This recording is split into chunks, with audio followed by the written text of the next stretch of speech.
সে এখন এই যে শিশুদের যে হার্ম রোগে আক্রান্ত, বিএনপি সরকারের স্বাস্থ্যমন্ত্রী সর্দার সাখাওয়াত বকুল তিনি বলেন যে গত 8 বছরে বাংলাদেশে নাকি কোনো টিকা দেওয়া হয় নাই।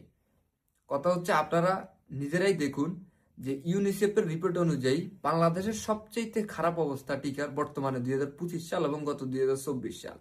শেখ হাসিনা সরকারের আমলে এরকম পরিস্থিতি কি ছিল? আজকে দেশে এই যে সাধারণ শিশুরা মারা যাচ্ছে, প্রায় 70 কাছাকাছি সাধারণ শিশুরা মারা যাচ্ছে। এখন এই সমস্যাগুলোর কারণ কি?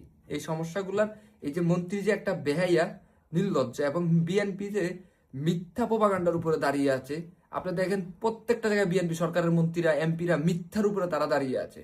এখন দেশকে আগে বাঁচানো প্রয়োজন।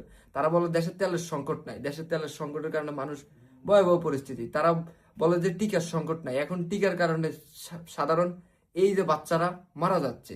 এখন এই যে বাংলাদেশের যে এই সংকট মোকাবেলা করবে তা না, তারা আওয়ামী লীগকে এখন আনছে।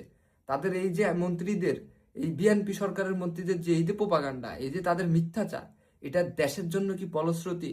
এটা কি দেশের জন্য কোনো ভালো কিছু বয়ে আনে? না।